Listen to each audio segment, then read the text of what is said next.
Good morning friends. आज विजयादशमी है 2 अक्टूबर को।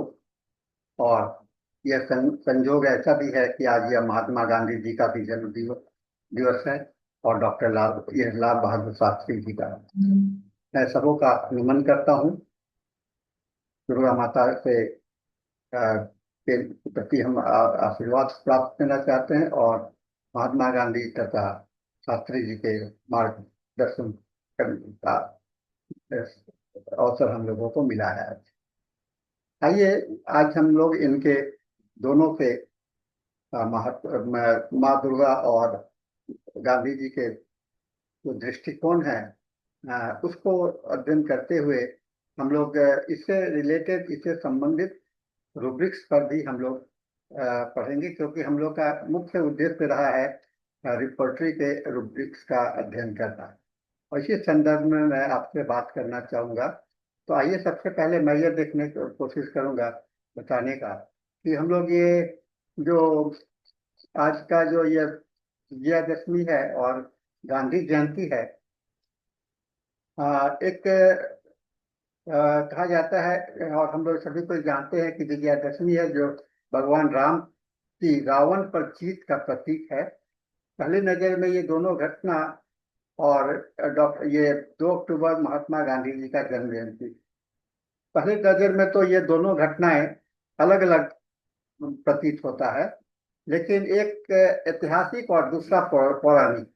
हालांकि गहन विचार करने पर इनके विचार, संदेश और मानवता के लिए प्रासंगिकता पर गहरी समानता स्पष्ट नजर आती है। समानता क्या है? सत्य और धर्म की विजय। गांधी जी सत्य और अहिंसा पर के लिए खड़े रहे। उनका पूरा जीवन झूठ और अन्याय के खिलाफ संघर्ष था। विजयादशमी भगवान राम की रावण पर विजय का प्रतीक है, जो धर्म की अधर्म पर जीत को दर्शाता है। दोनों इस शाश्वत सिद्धांत के को महत्व देते हैं कि सत्य और धर्म अंततः जीतते हैं।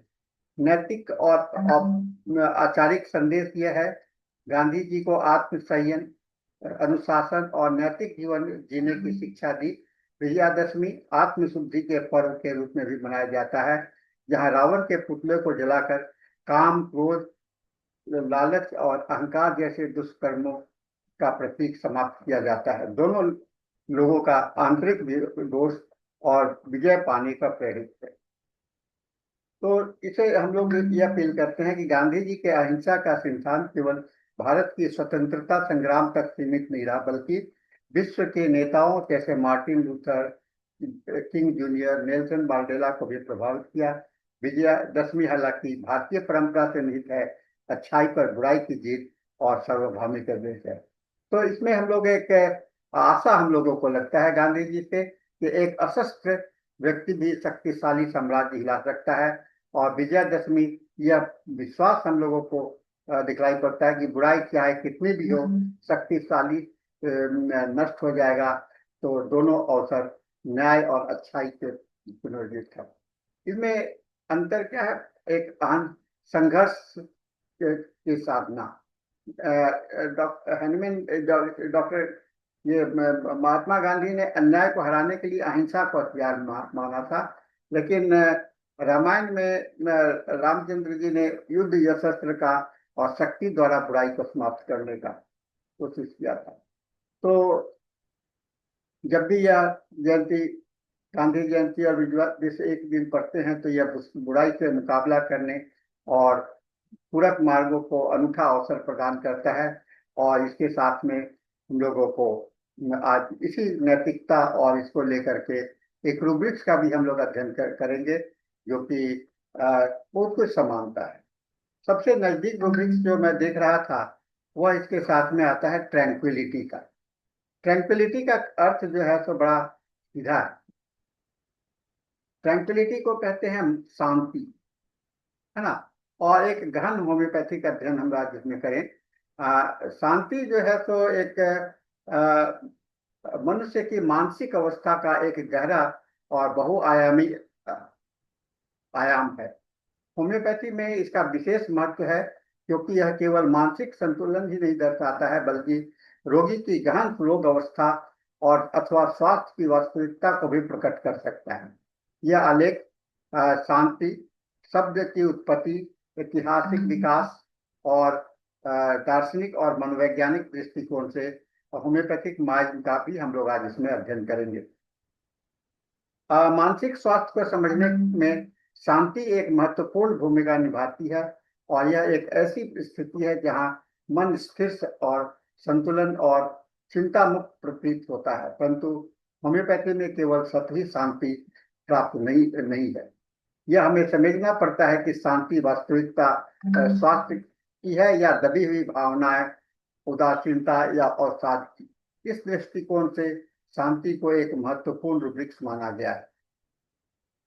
इस शब्द की उत्पत्ति जो है, ट्रैंक्विलिटी की उत्पत्ति लैटिन वर्ड ट्रैंक्विलस से हुआ है, जिसका अर्थ शांत, प्रिय, स्थिर और अविचलित होता है। संस्कृत में से हम लोग कहते हैं शांति, है ना। भारतीय योग और बौद्धिक विचारधारा में शांति को आत्मज्ञान और समाधि का मार्ग माना गया है। शांति एक शीतलता और मानसिक शांति में अंतर होता है। शांति जो होता है, ये इसका शांति और 3 वर्ड है आपका, एक ट्रैंक्विलिटी, कामनेस एंड पीस। शांति, शीतलता और मानसिक शांति। ट्रैंक्विलिटी है मानसिक स्थिरता और आंतरिक संतुलन की स्थिति। कामनेस है तत्कालिक भावनात्मक संयम और बाहरी घटनाओं से प्रभावित हो सकती है, और मानसिक शांति दीर्घकालिक और गहरे स्तर की संतुष्टि का आध्यात्मिक संतुलन है। इस प्रकार शांति अधिकतर वर्तमान क्षण की मानसिक स्थिरता को व्यक्त करता है, जबकि पीस एक गहन और दीर्घकालिक अवस्था है। मनोवैज्ञानिक विशेषता ये है, सकारात्मक पक्ष इसका एकाग्रता, धैर्य, स्पष्ट निर्णय क्षमता और भावनात्मक संतुलन। नकारात्मक पक्ष यह है कि भावनात्मक दमन, भावनाओं का दमन करना यानी कि सप्रेस करना, उदासीनता और साध के प्रारंभिक लक्षण भी हो सकते हैं, और निष्क्रियता का मुखौटा भी हो सकता है। इनएक्टिविटी का, काम नहीं करना चाहते इसलिए चुपचाप पड़े हुए हैं, शांत बैठे हुए हैं, या डिप्रेशन में है तो शांत बैठे हुए हैं, तो ये प्रारंभिक लक्षण में, या आपके कोई इमोशंस का सप्रेशन हुआ है तो वहां पर शांति है। तो दोनों पक्ष, सकारात्मक और नकारात्मक पक्ष में रोगियों में ढूंढना चाहिए। इसका चिकित्सकीय विशेषता क्या है? शांति की अवस्था रोग में 2 प्रकार से देखी जा सकती है। एक वास्तविक स्वास्थ्य का द्योतक, जैसे ध्यान, योग के पश्चात की शांति। रोगी के गंभीर अवस्था का संकेत, जैसे कोमा में, अफीम जैसे दवा के प्रभाव में, या भावनात्मक शून्यता में। केस टेकिंग में इसकी बहुत ज्यादा उपयोगिता हो सकती है, क्योंकि हम लोग पेशेंट से पूछ सकते हैं क्या आपकी शांति परिस्थितियों पर आधारित है या भीतर से स्वयं स्वतः उत्पन्न होती है। कठिन परिस्थितियों में आपका मन कैसे प्रतिक्रिया करता है? क्या आप भावनाओं को दबाते हैं या स्वाभाविक रूप से शांत रहते हैं? शांति को के समय आपके शरीर के लक्षण कैसे बदलते हैं? आपकी शांति अस्थाई है या अस्थाई है ना, मैंने परमानेंट है या टेम्पोररी है।